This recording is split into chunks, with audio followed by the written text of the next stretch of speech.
सर्वलोकानां भिषजे भवरोगिणां हृदये सर्वविद्यानां दक्षिणामूर्तये नमः। శ్రీ త్రికోణేశ్వర స్వామి వారి దేవస్థానం కోటప్పకొండ ఈ అపర కైలాసమా అన్నట్టుగా వెలుగొందుతున్న మహాక్షేత్రం ఈ త్రికూటాద్రి పర్వతం మీద ఉన్న యొక్క ఈశ్వరుడు. దక్షిణయజ్ఞంలో ద్రాక్షాయణమో రంధ్రధారం తర్వాత పరమేశ్వరుడు కైలాసం విడి భూలోకానికి ఎదిరించి ఈ పర్వతం మీద తపస్సు చేసుకున్నారని ఆ స్వామివారి కోసం ఈశ్వరుడి కోసం బ్రహ్మ విష్ణువు సప్త ఋషులు ఇత్యాది దేవతలు అందరూ కూడా ఇక్కడికి వచ్చి తపస్సు చేసుకొని దక్షిణామూర్తి అవతారంగా 27 లీలలు ఉంటాయి ఈశ్వరుడికి. 25వ లీలలో దేవతలందరూ కూడా గురోపదేశం చేసిన యొక్క స్థలం ఇది. మహాశివరాత్రి 11 మహాశివరాత్రి కంటే ఓ మహాశివరాత్రి. ఈ మహాశివరాత్రి అనేది చాలా మహోన్నతమైనది. ఎందుకంటే లింగంలోకి పరమేశ్వరుడు ఉద్భవించిన రోజు కాబట్టి లింగోద్భవ కాలము మహాశివరాత్రి అంటారు. అయితే అన్ని దేవాలయాల్లో పార్వతీదేవి ఈశ్వరుడు అందరూ ఉంటారు. అయితే ఇక్కడ మటుకు బ్రహ్మదేవుడి కూర్చొని తపస్సు చేసే స్థలం ఇది. బ్రహ్మ యొక్క అనుగ్రహం కలుగుతుంది. ఉత్తర పక్కన ఎత్తైన శిఖరం మీద రుద్రుడు తపస్సు చేసే స్థలము.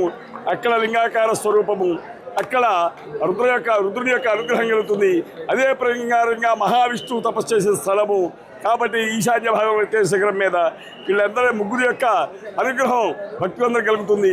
ఈ మహాశివరాత్రి పర్వ సందర్భంగా ప్రాతకాలనే తెల్లవారుజామున 3 గంటల నుంచి బ్రాహ్మీ ముహూర్తం వరకు కూడా స్వామివారికి ప్రథమ అభిషేకం బిందతీర్థం తీసుకొచ్చి ప్రథమ అభిషేకం జరిగింది. తర్వాత మధ్యాహ్నం 2 గంటలకు మళ్ళీ అదే ప్రకారంగా అభిషేకం జరుగుతుంది. స్వామివారికి అవసర నివేదన మాత్రమే జరుగుతాయి.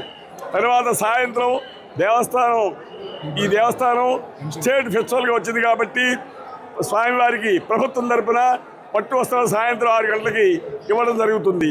తదుపరి ఈ యొక్క దేవాలయ వ్యవస్థాపక ధర్మకర్తగా రాజా రామకృష్ణ కొండలరాయన గారు నరసరావుపేట వాస్తవ్యులు వారి యొక్క కుటుంబ సభ్యులు ఆహ్వానిస్తాము సాయంత్రం 7 గంటలకి. తర్వాత రాత్రి 12 గంటలకు స్వామివారికి లింగోద్భవ కాలంలో సరియగు విఘ్నేశ్వర పూజ, మహాన్యాసము, మహారుద్రాభిషేకము 27 తెల్లవారి దాకా కూడా జరుగుతాయి. తర్వాత అలంకారం జరుగుతుంది. స్వామివారి మహానైవేద్యం జరుగుతుంది.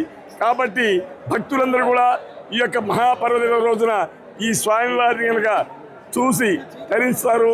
వారికి అందరికి కూడా